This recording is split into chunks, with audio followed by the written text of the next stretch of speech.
Let's get started बच्चा, इस chapter को स्टार्ट करते हैं। जो भी आप 9th क्लास में जानते हो केमिकल रिएक्शंस इक्वेशंस के बारे में, उससे थोड़ा सा अलग और अपडेटेड होगा ये, ठीक है। मतलब आपने सुना भी नहीं होगा, आपने रिएक्शन सुनी होंगी बस, ठीक है। तो बच्चा पहले तो मेरा क्वेश्चन है, आप कुछ चीज़ें मुझे बताओगे, कंसीडर करो अपने माइंड में। कंसीडर क्या करो आप, दैट कि जब हम milk is left at room temperature, तो मेरा आपसे क्वेश्चन है बच्चा, जब मिल्क को रूम टेम्परेचर पे छोड़ते हैं तो क्या हो जाता है? पहले खट्टा हो जाता है, ऐसे बोलना चाहिए था आपको, ठीक है। कभी आपने गलती से अगर पी लिया वो वाला दूध, मैंने पिया है मैं बता रहा हूँ, तो वो खट्टा होता है बच्चा, ठीक है। मतलब you shouldn't have tried, but खट्टा होता है, मतलब गलती से पी लिया था, ठीक है। उस पर जंग लग जाती है, ठीक है। जब भी लोहे के तवे को हम ह्यूमिड एटमॉस्फेयर में छोड़ते हैं तो जंग नहीं लग जाता है, वही था, ठीक है। तो बच्चा आपने इन दोनों एग्जाम्पल्स को कंसीडर करा, आपको पता चला कि सिचुएशन में ना नेचर चेंज हुआ है कहीं ना कहीं। नेचर मतलब जैसे दूध का नेचर होता है हल्का हल्का मीठा मीठा होता है वो, और रूफ टेम्परेचर के बाद खट्टा हो गया है वो, ठीक है। ऐसे और भी एग्जाम्पल्स हो सकते हैं, जैसे हिंदी में भी बता सकते हो आप।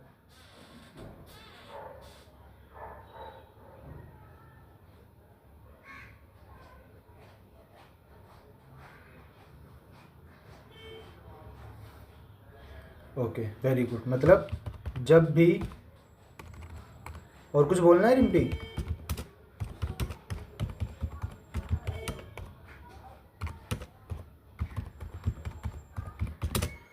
ओके बच्चा, तो फिजिकल चेंज क्या होता है? जब चेंज इन फिजिकल प्रॉपर्टीज़ हो, ठीक है। फिजिकल प्रॉपर्टीज़ जैसे शेप, साइज, हाइट, मतलब हाइट साइज ही हो गई, उन सब चीज़ों में चेंज होना, ठीक है। फिजिकल कंडीशन में चेंज होना, वो क्या होता है? फिजिकल चेंज, ठीक है। वेन वी कंसीडर बच्चा केमिकल चेंज, तो केमिकल चेंज से क्या समझते हो वैष्णवी?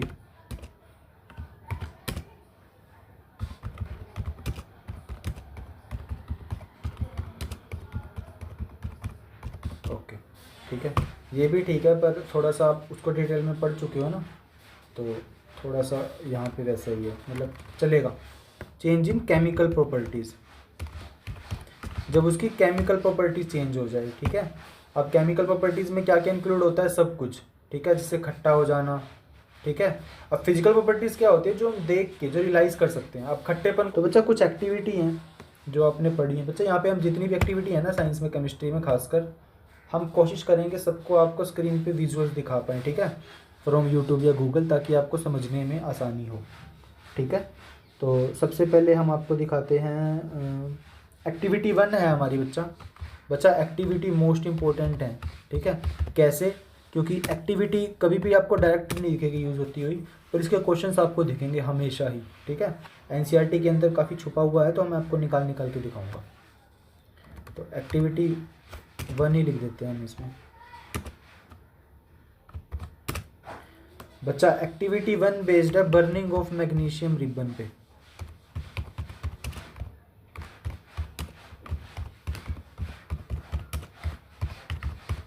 ओके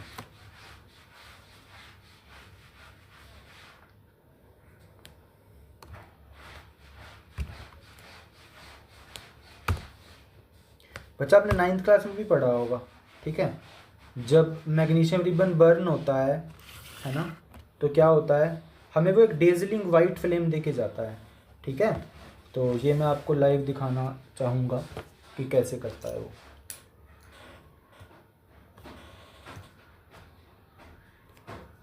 आई थिंक यहाँ खोलना सही रहेगा यूट्यूब पे। ओके, आई होप आपको वीडियो भी आए, है ना।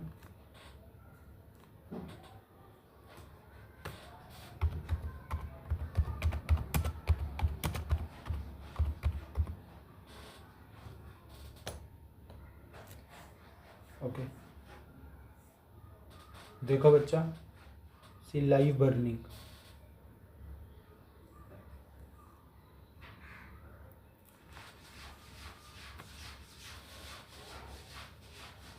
तो this is the magnesium ribbon, हम इसको बर्न कर रहे हैं।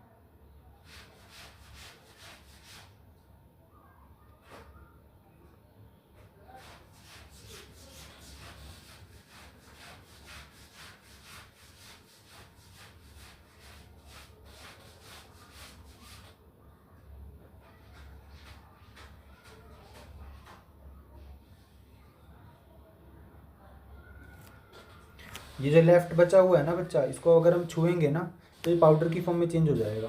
ओके, ये वैसे मैंने आपको बताया है, कमिंग टू द कॉन्सेप्ट। ठीक है, तो बच्चा जब हमने मैग्नीशियम रिबन को बर्न किया तो व्हाट डू वी गेट, हमें क्या मिला कि हमें एक तो मतलब देखो एक्टिविटी है और उसका रिजल्ट काम में आएगा तुम्हारी। ठीक है, तो एक्टिविटी के नीचे सीधा मैं उसका रिजल्ट लिख रहा हूँ। ठीक है, तुम समझ जाना। एक तो हमें क्या मिला, डेजलिंग वाइट फ्लेम। बच्चा डेजलिंग वाइट फ्लेम का क्या मतलब होता है? डेजलिंग होता है चमकती हुई एकदम, और वाइट फ्लेम दिखी हमें, दिखी ना, बिल्कुल दिखी, डेजलिंग वाइट फ्लेम। सेकंड क्या है, जो हमारा मैग्नीशियम रिबन था वो वाइट पाउडर में चेंज हो गया। वो जो वाइट वाइट सा दिख रहा था ना, उसको छुएंगे तो हम पाउडर बन जाना था, वो सिर्फ तोड़ा नहीं था उसने। ओके, तो वही था कि जब हम मैग्नीशियम रिबन को बर्न करते हैं तो वो डेजलिंग वाइट फ्लेम प्रोड्यूस करता है और वाइट पाउडर मिल जाता है हमें। ठीक है, और ये जो पाउडर मिलता है ना, इस पाउडर को बोलते हैं हम मैग्नीशियम ऑक्साइड।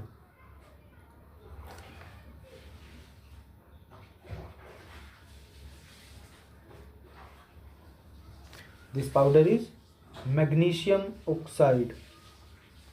ठीक है, इसको चीज़ को याद रखो। ठीक है, एक्टिविटी 1 में हमें ये रिजल्ट मिलता है। ठीक है, अब बच्चा आपके एनसीईआरटी में एक्टिविटी 2 है। ठीक है,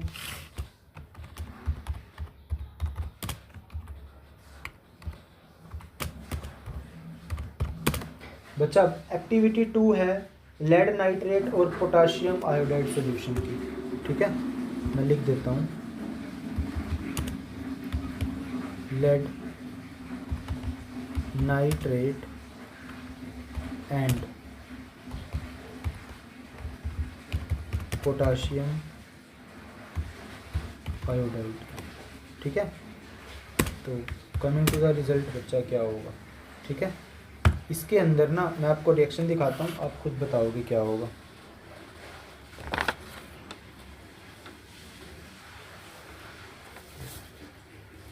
अच्छा, एक चीज़ और बच्चा, मैं ना इसके साथ में उस रिएक्शन से, उससे रिलेटेड रिएक्शंस भी लिख देता हूँ, है ना।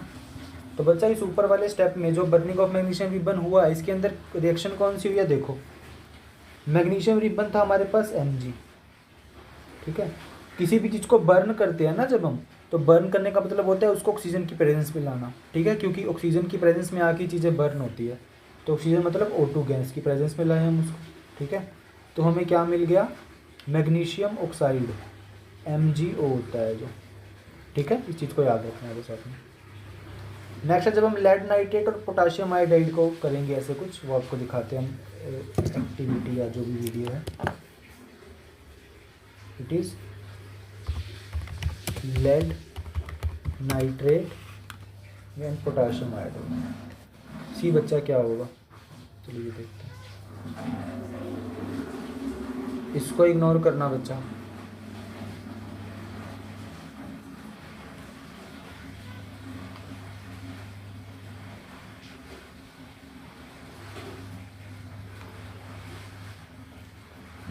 बच्चा दिस इज पोटाशियम आयोडाइड जो वो मिक्स कर रहा है।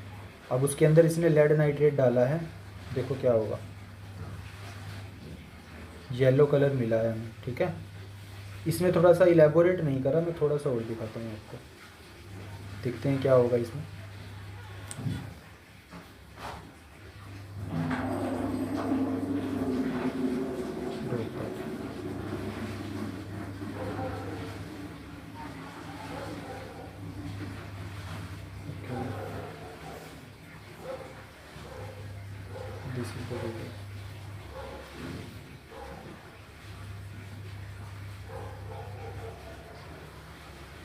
This is potassium iodide solution.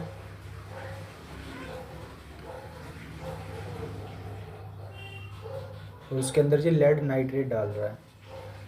देखो बच्चा सॉलिड येलो लेड नाइट्रेट मिल गया हमें।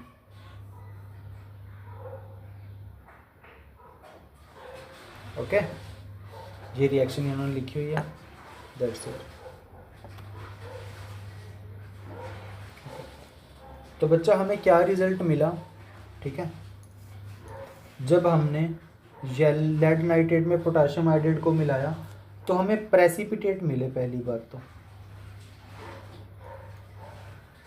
प्रेसिपिटेट लिखें, ओके, प्रेसिपिटेट मिले बच्चा। बच्चा प्रेसिपिटेट क्या होते हैं ना, एक तुमने वर्ड सुना होगा क्रिस्टल, सुना है क्रिस्टल? क्रिस्टल, क्रिस्टल्स बन जाते हैं। क्रिस्टल मतलब जैसे आपने सुना होगा नाई की दुकान पे ना फिटकड़ी होती है, फिटकड़ी नाम की एक चीज़ होती है, आई डोंट नो उसको इंग्लिश में साइंटिफिक नेम क्या है उसका, बस उसको फिटकड़ी बोलते हैं, ठीक है। तो वो क्रिस्टल की फॉर्म में होती है, ठीक है। जब भी हम रिएक्शन करते हैं तो हमें कुछ सॉलिड चीज़ मिलती है जो इनसोल्यूबल होती है, ठीक है, तो उसको प्रेसिपिटेट बोल देते हैं, ओके। और इसके साथ में हमें जो प्रेसिपिटेट मिला है वो येलो कलर का है, ठीक है, जो हमने देखा था अभी। प्रेसिपिटेट जनरली जब जैसे दो रिएक्शंस करने से जब हमें कोई सॉलिड चीज़ मिल जाए ना तो उसको प्रेसिपिटेट बोलते हैं, वो जो सॉलिड के हमें क्रिस्टल्स मिलते हैं, ठीक है। आई होप आपको स्कूल में करवाई जाए, but I don't think so कि करवाई जाएगी। तो बच्चा मैं रिएक्शन लिख देता हूँ इसमें वर्ड। इसमें क्या हुआ, हमने लेड नाइट्रेट को पोटाशियम आयोडाइड में मिलाया, तो उल्टा भी लिख सकते हैं, चलो लिख देते हैं। लेड नाइट्रेट मतलब PbNO3 का ट्वाइस। बच्चा ऐसा फॉर्मूले में आपको देने वाला था, यही वाले आपको बाद में मिल जाएंगे क्लास के, प्लस पोटाशियम आयोडाइड, ठीक है, नहीं तो आप बना भी सकते हो, ठीक है, आपने 9th क्लास में बनाने सीखे हैं। Gives us potassium nitrate plus जो हमारे लेड आयोडाइड के क्रिस्टल्स बने हैं PbI2, ठीक है, ये लेड का आयोडाइड है, ये जनरली PPT मिला है इसका। बच्चा PPT रिप्रेजेंट कर रहा है कि, अच्छा ये तो बताना है अभी आपको, ठीक है बच्चा, इसके क्रिस्टल्स मिले हैं और ये येलो कलर के हैं, ठीक है, इस चीज़ को याद रखना है आपने, ठीक है बच्चा। और जो एक्टिविटी 3 है वो I don't find it important, पर उससे हम रिजल्ट देख सकते हैं, ठीक है। एक्टिविटी 3 आप देख लेना, ठीक है। तो मैं कुछ लिख देता हूँ बच्चा। जब भी हम कह रहे हैं कि कोई केमिकल रिएक्शन हुई है तो हमारा मतलब है फ्लोइंग चेंजेस, ठीक है, कि जो अब मैं चेंजेस लिख रहा हूँ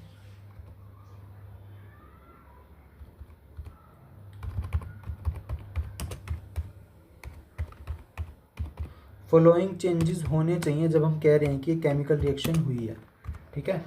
कौन कौन से हैं बच्चा? बच्चा पहला चेंज तो क्या होगा,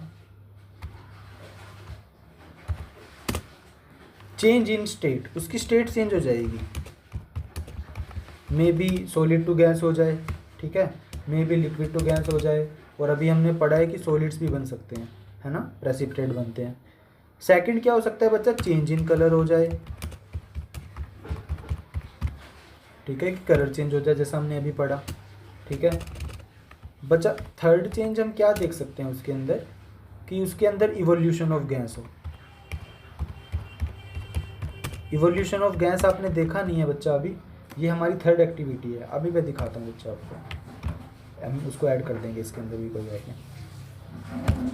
और जो फोर्थ है बच्चा,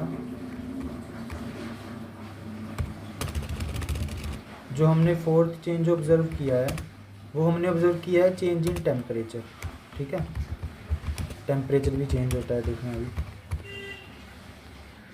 आपने बहुत जगह यूट्यूब पे देखी होगी, but as we are like हम लाइव नहीं पढ़ रहे तो वी कांट दिस पर much, but I show you that activity 3।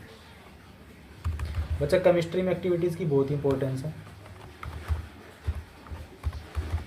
ताकि आपकी लर्निंग थोड़ी सी रियलिस्टिक हो पाए। वैसे ही आप फ़ोन पे पढ़ रहे हो तो I am trying to making it more realistic, ठीक है। एक्टिविटी 3 है बच्चा, zinc with dilute sulphuric acid, मैं लिख देता हूँ इसको, जिंक विथ डाइल्यूट HCl, ठीक है बच्चा। HCl होता है हाइड्रोक्लोरिक एसिड, ठीक है।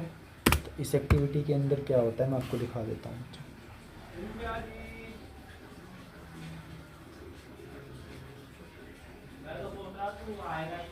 अरे यार ऐसे मत बोल।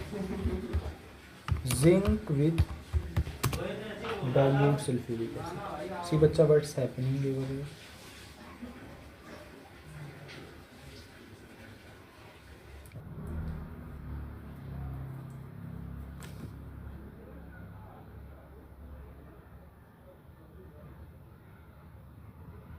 ये बच्चा देखो ये जेड जिंक के ग्रेन्यूल्स निकाल रहा है, ठीक है, जो हमें दिए हुए हैं। क्योंकि जिंक एक एलिमेंट है ना, तो बस यूँ समझ लो कि थोड़े से पत्थर के फॉर्म में है, इसको सिल्वर फॉइल मत समझना। तो देखो इसमें डाल दिया, तो देखो HCl में डाला तो क्या होगा, देखो कुछ कुछ गैस इवॉल्व होती दिख रही है ना, तो में बबल्स बन रहे हैं,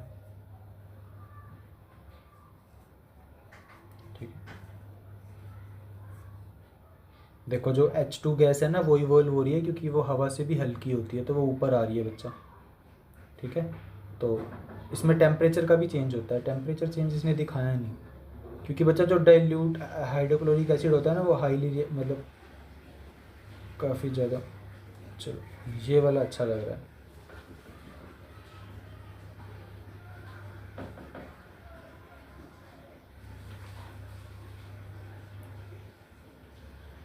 ये ना बच्चा गर्म भी कर देता है, अगर आप बाहर से होल्ड करोगे ना इसको।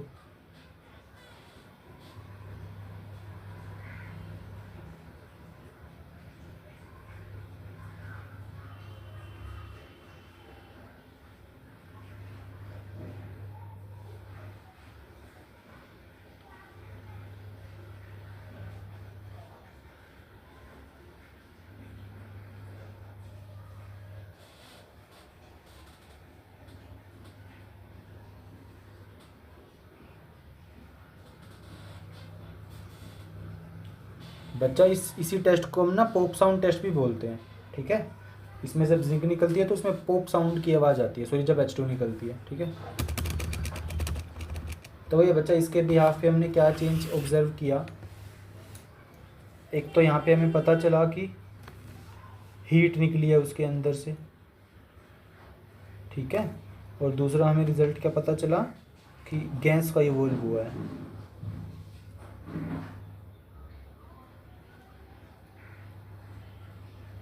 इवोल्यूशन ऑफ गैस हुआ, ओके। तो बच्चे फॉलोइंग चेंजेस है जो हमें एक एक करके हमने निकाले हैं। किसी में प्रेसिपिटेट बना है, किसी में पाउडर बना है, ठीक है, किसी में डार्जिलिंग वाइट फिल्म मिली है, हमें कलर की बात हो गई, ओके।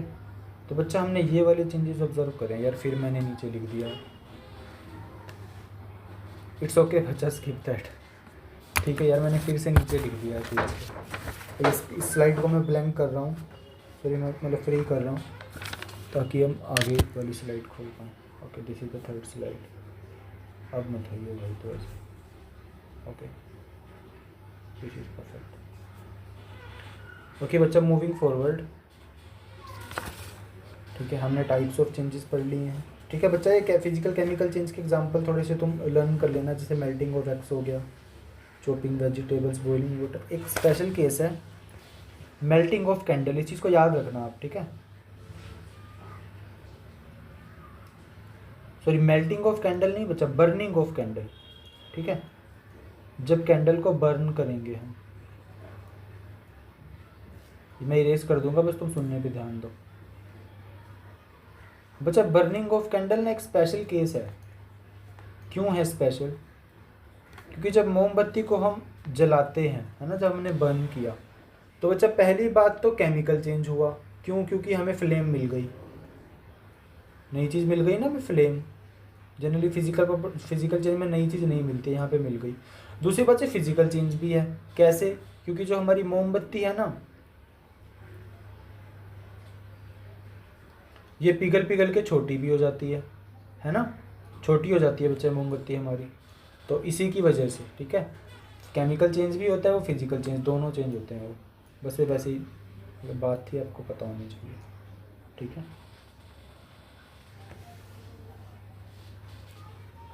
अब बच्चा हमारा नेक्स्ट टॉपिक है केमिकल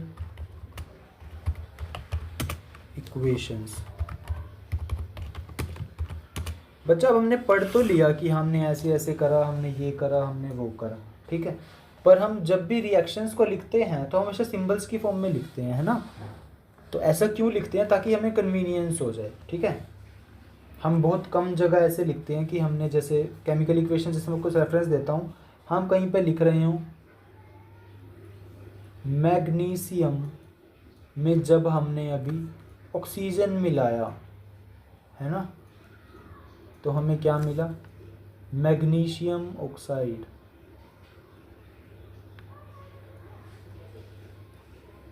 यही हुआ ना बच्चा।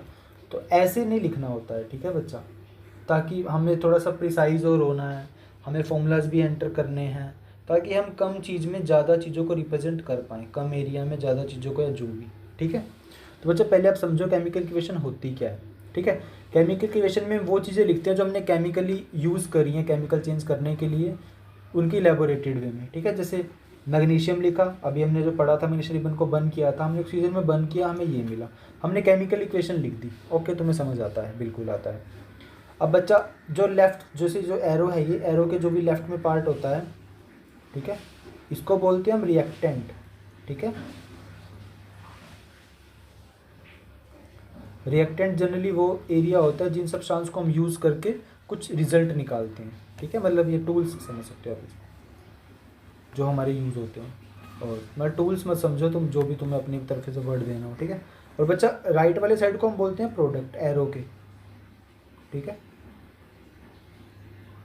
प्रोडक्ट मतलब जो हमें रिजल्ट मिला है, या जो हमें फाइनल रिजल्ट मिला है केमिकल रिएक्शन करने के बाद, ओके, ये आपको समझ आता है। और एरो जो है बच्चा, ये रिएक्शंस को बताता है कि यहाँ से रिएक्शन यहाँ पे गई है।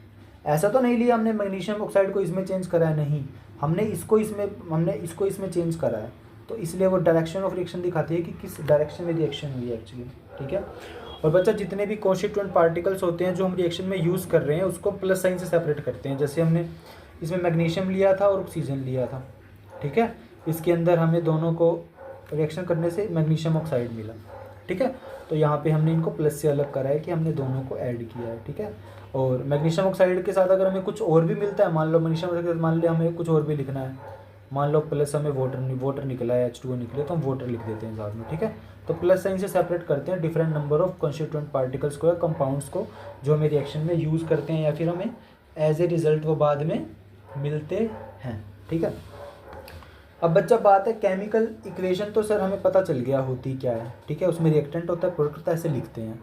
पर ये गलत तरीका है बच्चा लिखने का, मतलब गलत नहीं कह सकते, कि थोड़ा सा और इलेबोरेटेड वे में होना है हमें, ठीक है, ताकि हमें थोड़ा सा ईजी हो जाए लिखने के लिए। नहीं तो इससे बहुत बड़ी बड़ी रिएक्शंस होती हैं हमारे नेचर में, तो उन सबको हम ऐसे रिप्रेजेंट करने की जगह हम एक नए तरीके से रिप्रेजेंट करते हैं।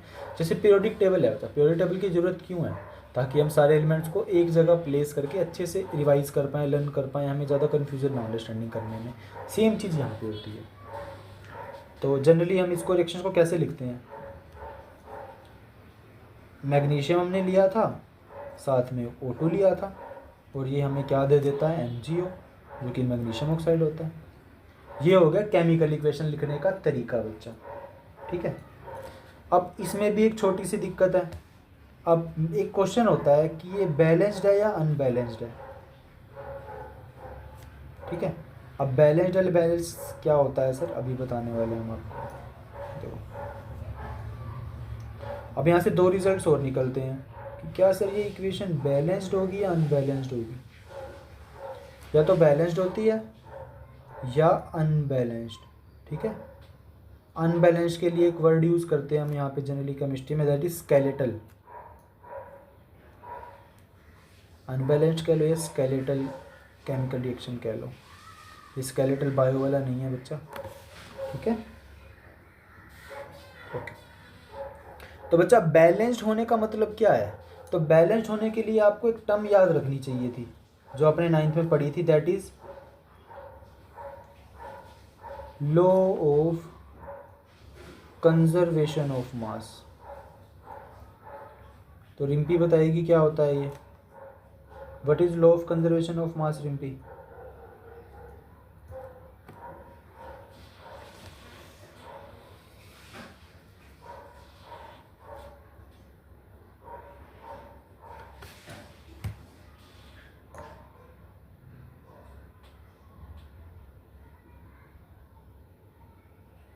ओके रिम्पी, थोड़ा सा ट्राई करो इंग्लिश में बोलने की, ठीक है। ऐसे बिल्कुल ही मत बन के बैठे रहो। Okay, law of conservation of mass state that कि mass can neither be created nor be destroyed. ठीक है, कि मास को ना कभी बनाया जा सकता है ना तोड़ा जा सकता है इन ए केमिकल रिएक्शन। ठीक है, अब मास का क्या मतलब है बच्चा, देखो नंबर ऑफ एटम से हमने मास निकालना सीखा था ना 9th क्लास में, आई थिंक चैप्टर नंबर 3 और 4 था। जैसे अगर हमें कहें कि O2 का मास बताओ तो हम मास बता देते थे, ऑक्सीजन का 16 होता है इंटू 2 है तो इसका मास हो जाएगा 32, है ना। ऐसे हमने पढ़ा था ना एटॉमिक मास निकालना, बिल्कुल पढ़ा था। तो एक्चुअली में क्या होता है भैया बच्चा, मैग्नीशियम प्लस ऑक्सीजन को जब तो MgO मिला हमें। ठीक है, अब देखो यहाँ पे मैग्नीशियम 1 है, यहाँ पे मैग्नीशियम 1 है। ठीक है, बैलेंस है, कोई बात नहीं। यहाँ पे ऑक्सीजन 2 है, यहाँ पे 1 है। सर जब रिएक्शन हुई तो एक ऑक्सीजन कहाँ गायब हो गई, ये तो गलत बात है सर, है ना। तो इसलिए बच्चा इक्वेशन अनबैलेंस्ड है। ठीक है, ये स्केलेटल है, ये अनबैलेंस्ड है क्योंकि यहाँ पे जो नंबर ऑफ एटम्स हैं in reactant are not equal to number of atoms in product. ठीक है, जैसे मैग्नीशियम का 1 एटम है, ऑक्सीजन के 2 एटम है रिएक्टेंट में, पर प्रोडक्ट में मैग्नीशियम का 1 एटम है और ऑक्सीजन का भी 1 एटम है। तो ये तो गड़बड़ हो गई सर, एक ऑक्सीजन कहाँ गायब हो गया। तो इसलिए बच्चा ये अनबैलेंस्ड होती है। ठीक है, और जब भी हम बैलेंस्ड इक्वेशन लिखते हैं, जब भी हम केमिकल इक्वेशन लिखते हैं तो वो डेफिनेटली बच्चा लॉ ऑफ कंजर्वेशन ऑफ मास को फॉलो करनी चाहिए। ठीक है, अगर वो फॉलो नहीं करेगी तो हमारा law of conservation of mass fail हो जाएगा, नहीं तो, है ना। और ऐसा हम कर नहीं सकते हैं क्योंकि ये जनरल है, ये हर जगह लागू होता है। ठीक है, तो इसमें बच्चा हमें इसको बैलेंस करना पड़ेगा। ठीक है, तो उसके लिए हमें लॉ ऑफ कंजर्वेशन ऑफ मास का यूज़ करके बैलेंस कैसे करना है वो हम पढ़ेंगे, जो कि आज का हमारा लास्ट टॉपिक भी है इस साइंस की क्लास का। ओके, कि बैलेंस्ड केमिकल इक्वेशन पे कैसे बनाएं। ठीक है, हाँ, और एक चीज़ और है बच्चा थोड़ी सी, जब भी हम केमिकल रिएक्शंस लिखते हैं ना तो हमें कुछ चीज़ों का ध्यान रखना होता है जो रिप्रेजेंट करने में हेल्प करती हैं। चलो हम बाद में बताएंगे आपको। ठीक है, coming to the next, that is balanced chemical equation.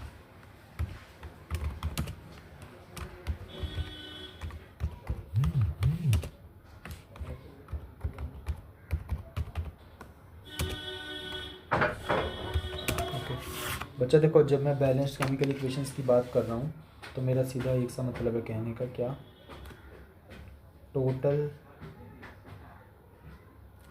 जो मास है ऑन रिएक्टेंट इक्वल होना चाहिए total mass on product side पे जो होगा। ठीक है, और बच्चा मास का मतलब कि नंबर ऑफ एटम सेम है तो सबका मास तो सेम ही होता है ना। मैग्नीशियम 1 है और एक तरफ मैग्नीशियम 2 है, अगर एक तरफ मैग्नीशियम 2 हो जाए तो हमें मैग्नीशियम मास निकालने, ये नहीं बताना कि मास देखो हमने निकाला फिर देखो सेम है, नहीं, हम नंबर ऑफ एटम सेम कर देंगे। ठीक है, जिससे मास ऑटोमेटिकली सेम आ जाएगा। ठीक है, तो हम इसमें ऐसे ही करते हैं। फॉर एग्जाम्पल बच्चा हम स्टार्ट करते हैं। ठीक है, कुछ रूल्स होते हैं, जैसे अभी मैंने इक्वेशन पढ़ी थी, जिंक में हमने सल्फ्यूरिक एसिड जब मिलाया था, है ना, उसकी रिएक्शन नहीं लिखी हमने, है ना बच्चा, अभी लिख देते हैं एक्टिविटी 3 की, ये नीचे है यार। ठीक है बच्चा, इसकी रिएक्शन क्या होती है, हमने जिंक में हाइड्रोक्लोरिक एसिड मिलाया जो कि H2SO4 होता है। ठीक है, तो हमें ये बच्चा सारी रिएक्शंस आपको याद करनी है और ये याद ऐसे होंगी कि आप इसको लिख लिख के देखोगे। ठीक है, जैसे आप मैथ में प्रैक्टिस करते हो, और जो भी इनके रिजल्ट्स हैं वो भी, और साथ में हाइड्रोजन गैस जो वो यूट्यूब वाला दिखा रहा था हमने देखी थी। ठीक है, ओके, तो बैलेंस केमिकल इक्वेशन में ये होता है। ठीक है, अब कहानी क्या, steps to balance chemical equation. ठीक है, अब बैलेंस कैसे करेंगे। ठीक है, तो हम यहाँ पे करते हैं परफेक्ट। ओके, सो मैं एक ही चीज़ लिख देता हूँ, बैलेंसिंग।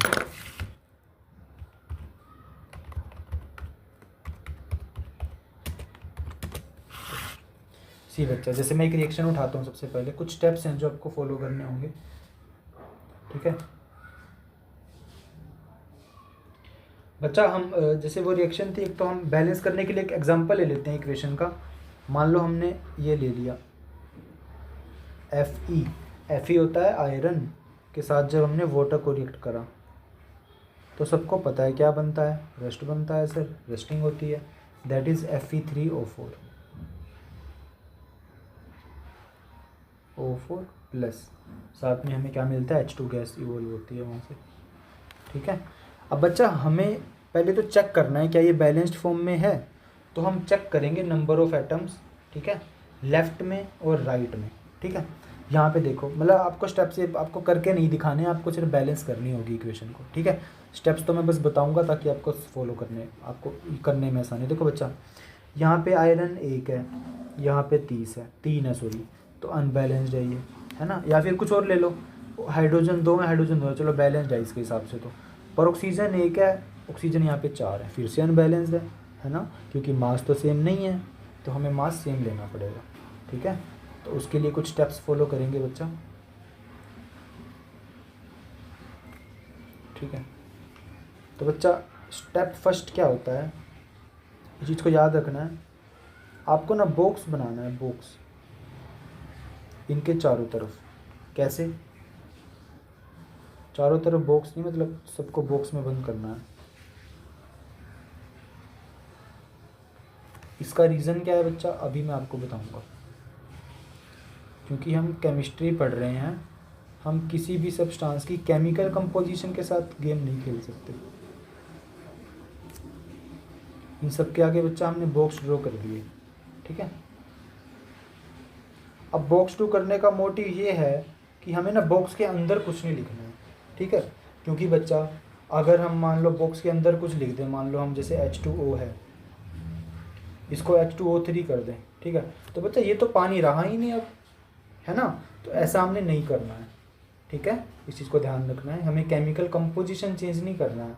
अगर हमें पानी चाहिए तो 2 एटम हाइड्रोजन 1 ऑक्सीजन चाहिए हमें, तभी पानी मिलेगा, नहीं तो हमें कुछ नहीं मिलेगा पानी। ठीक है, ये बात आपको पहले ही पता है। तो बस यही है, इसके अंदर हम चेंज नहीं कर सकते, हमें बाहर ही कोई नंबर वंबर लिख के डब्बे के कुछ काम करना पड़ेगा। ठीक है, तो बच्चा बैलेंस करना स्टार्ट करते हैं हम इसको।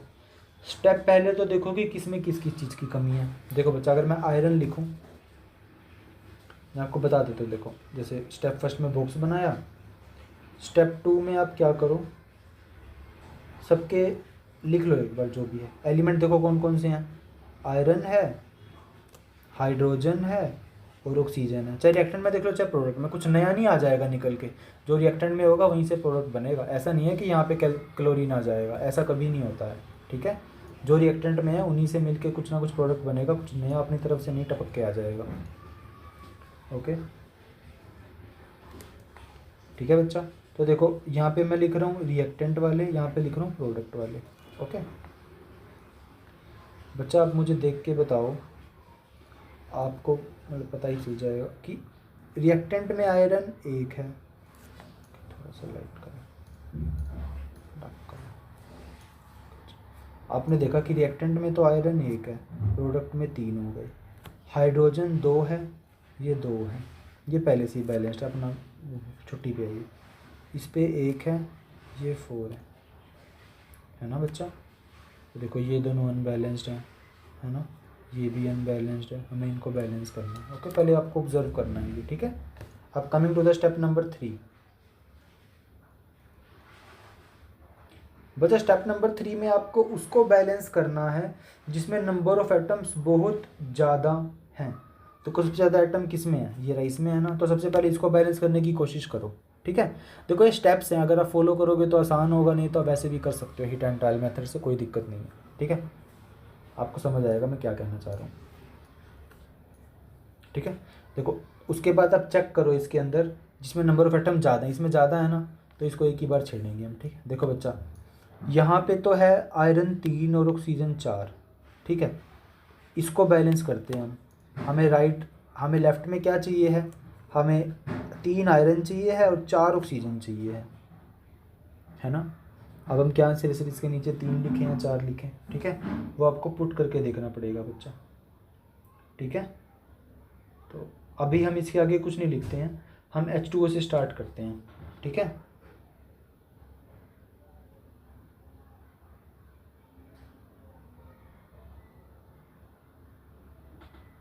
ठीक है। मतलब जिसके अंदर, जैसे मेरा कहने का मतलब ये था कि जिसके अंदर मैक्सिमम नंबर ऑफ एटम्स होते हैं ना, उसके हिसाब से बैलेंस करने की कोशिश करो। मतलब इसको मत बैलेंस करो, इसके हिसाब से औरों को बैलेंस करो, ठीक है। जैसे देखो Fe3 है, O4 है, हमें देखो 4 ऑक्सीजन चाहिए हैं, तो पहले ऑक्सीजन को बैलेंस कर दें, कर देते हैं सर। देखो यहाँ पे तो 2 है, यहाँ पे 4 लगा दें, बिल्कुल लगा सकते हैं, ठीक है। अब ध्यान से देखो बच्चा, अब हमारे पास क्या आया है, आयरन तो अभी भी सर अनबैलेंस्ड है, ठीक है भाई कोई बात नहीं, पर जो ऑक्सीजन है वो बैलेंस हो गया अब यहाँ पे, है ना। ये आपको समझ आ रहा है, यहाँ पे भी 4 हो गए, यहाँ पे भी 4 हो गए, ठीक है। तो स्टेप 3 हमारा हो गया है। अब स्टेप 4 में आते हैं बच्चा। और देखो अब इसको ध्यान से देखो बच्चा। अब हमने अगर यहाँ पे 4 हाइड्रोजन कर दिए हैं अगर, है ना, सॉरी 4 H2O कर दिए हैं अगर, ऑक्सीजन तो 4 हो गए, पर हाइड्रोजन भी तो 8 हो गए ना। अब हाइड्रोजन को कैसे बैलेंस करें सर, ये फिर से अनबैलेंस हो गया। अब हाइड्रोजन को बैलेंस करने के लिए अगर मैं यहाँ पे भी 4 लगा दूँ तो हाइड्रोजन बैलेंस, हाइड्रोजन लेफ्ट में भी 8 है, राइट में भी 8 है, बिल्कुल हाइड्रोजन बैलेंस हो गया, ठीक है। उसके बाद बस स्टेप्स है कितने भी बढ़ा लो, ज़्यादा ज़रूरत नहीं है उसकी, ठीक है। ये तो बस तुम्हें समझाने के लिए थे। डब्बे वाला चीज़ ध्यान रखना, और ये वाला बस मेन ये काम आएगा। नेक्स्ट है आयरन को बैलेंस करते हैं। यहाँ पे 3 है राइट में, और यहाँ पे 1 है, तो इसके आगे 3 लगा दो, ठीक है बच्चा। तो ये फाइनली हमारी बैलेंस्ड केमिकल इक्वेशन बन चुकी है, ठीक है। तो फाइनली हमारी इक्वेशन कैसी बनी, बैलेंस्ड केमिकल इक्वेशन ये बनी हमारी 3Fe, ठीक है, 4H2O मिला, और हमें साथ में क्या मिल गया, Fe3O4,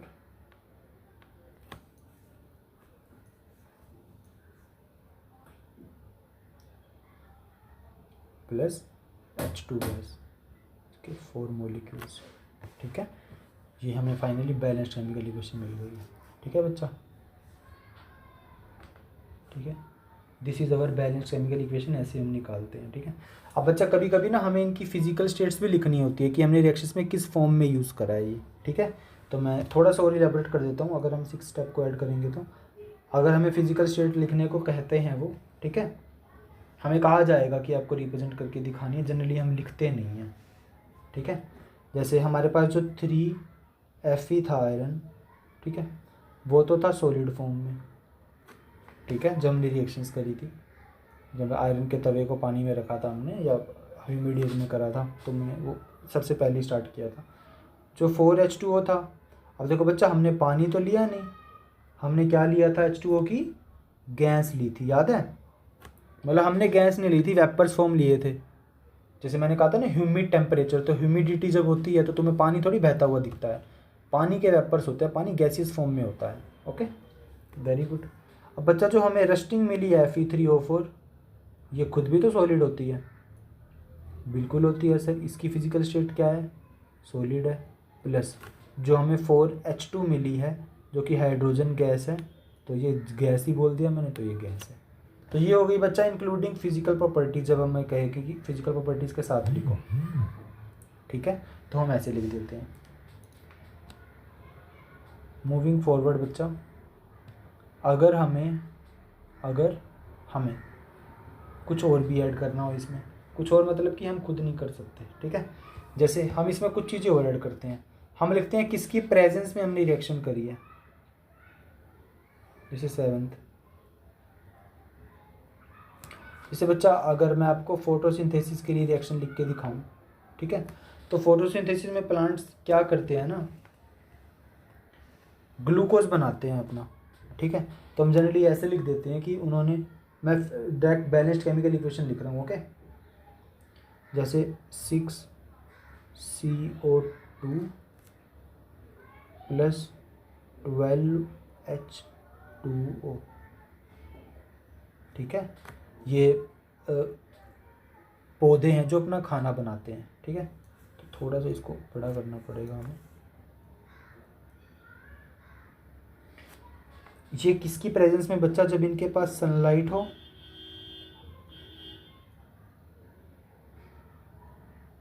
और साथ में क्लोरोफिल भी हो, होता है ना, पेड़ जब अपना खाना बनाते हैं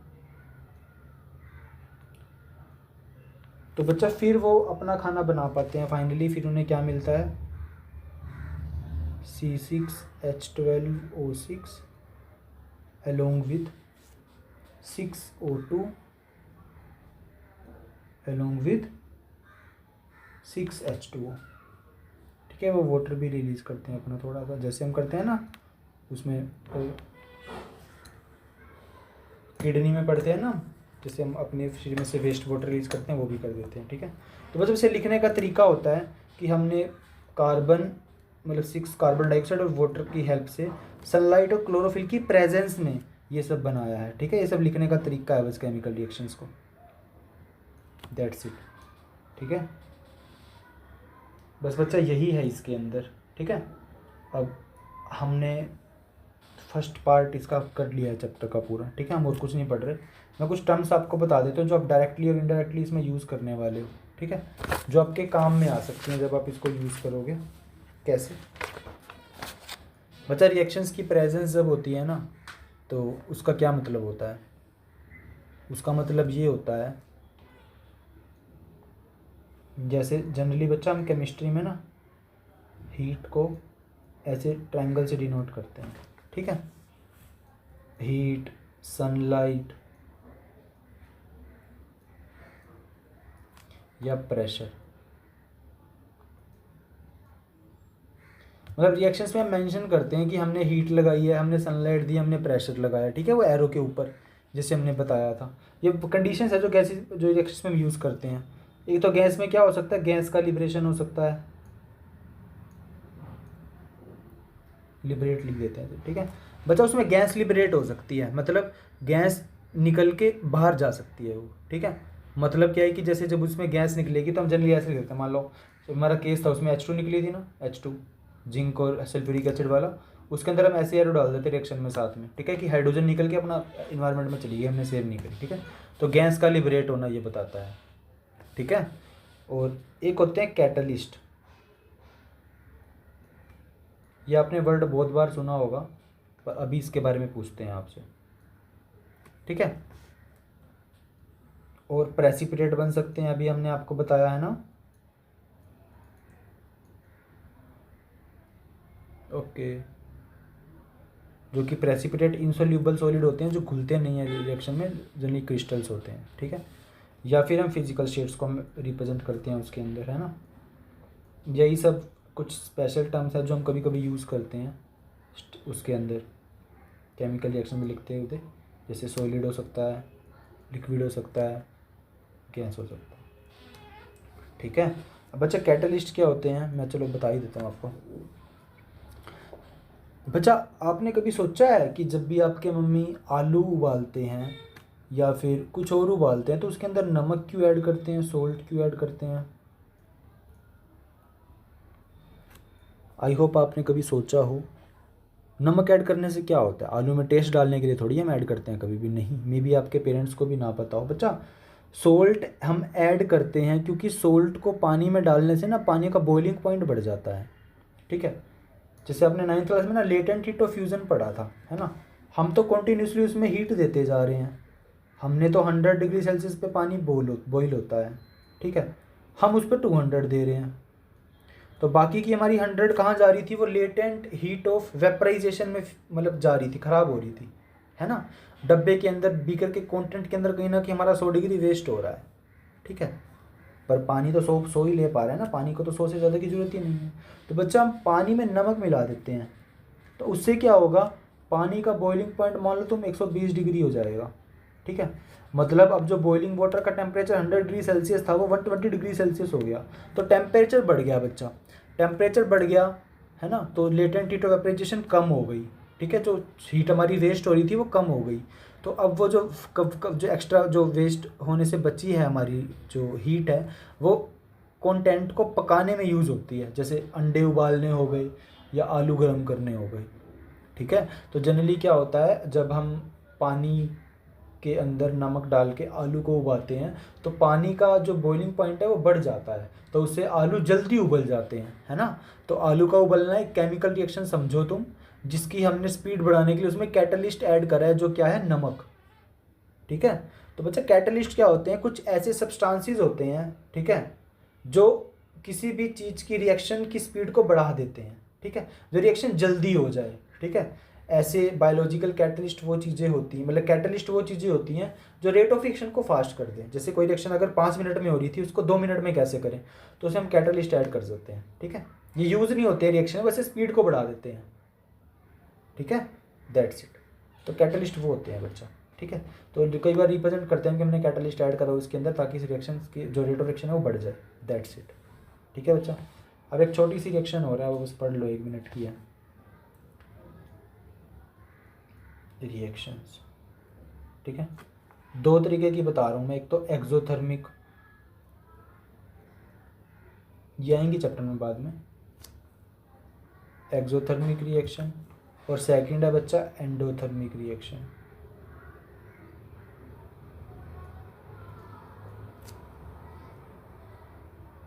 ठीक है, तो बच्चा एक्सोथर्मिक, ठीक है, जब भी केमिस्ट्री में बात करें तो थर्मो का मतलब होता है टेम्परेचर, ठीक है, थर्मो मतलब टेम्परेचर।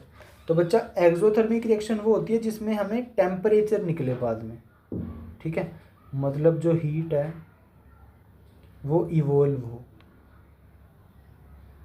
मतलब उसके अंदर से हीट निकल के आए। इसके अंदर हीट एब्जॉर्ब्ड होती है, मतलब इवोल्व नहीं, हीट रिलीज होती है जिसके अंदर। ऐसी रिएक्शंस जिनको करने के बाद हीट रिलीज हो उसमें से, है ना, जो गर्म हो जाए रिएक्शन, तो वो एंडोथर्मिक एक्सोथर्मिक रिएक्शन होती है। एंडोथर्मिक रिएक्शन होती है जिसके अंदर हीट एब्जॉर्ब्ड हो, मतलब उसको करने के लिए हमें हीटनेस देनी पड़े उसको।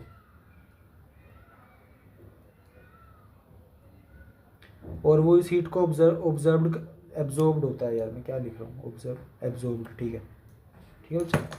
जिसमें हीट रिलीज और रिएक्शन करने के बाद हमें पता चले कि गर्म हो गया हमारा जो प्रोडक्ट मिला है, तो हम कहेंगे हीट रिलीज हो रही है, ठीक है। एंडोथर्मिक हो जिसमें हम हीट डालें रिएक्शन करने के लिए, ठीक है, रिएक्शन के अंदर हीटिंग कुछ डाला हमने, फिर रिएक्शन हुई, तो वो एंडोथर्मिक रिएक्शन होती है, ठीक है। बस बच्चा यही है, दैट्स अबाउट इट। आज हम इतना ही रखेंगे केमिस्ट्री में, ओके बच्चा। अगर किसी को कोई भी डाउट है तो they can ask us.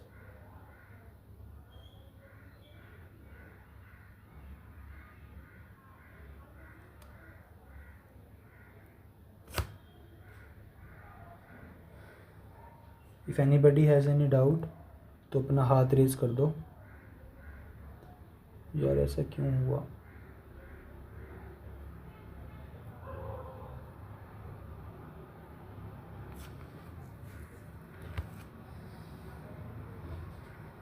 Okay बच्चा, डाउट नहीं है आपका। तो बच्चा इंटेक्स्ट क्वेश्चन है, जैसे मैं आपको एक्सप्लेन कर देता हूँ थोड़े से, ताकि आपको करने में आसानी हो। इसमें रिएक्शंस लिखनी है सारी, हाइड्रोजन क्लोरीन के साथ हाइड्रोजन क्लोराइड कैसे बना, ठीक है, इनके फॉर्मूले मैं आपको बता दूंगा, आप बनाते रहना अपने आप, ठीक है, फिर बैलेंस कर लेना इन सबको, सेकेंड और थर्ड क्वेश्चन। अब पहला क्वेश्चन है बच्चा, इंटेक्स्ट क्वेश्चन जो है हमारा, that why should a magnesium ribbon be cleaned before burning in air, ठीक है। क्वेश्चन है कि मैग्नीशियम रिबन को हवा में बर्न करते समय या करते समय, बर्न करते टाइम हमें साफ़ क्यों कर लेना चाहिए उसको, ठीक है, मैग्नीशियम रिबन को।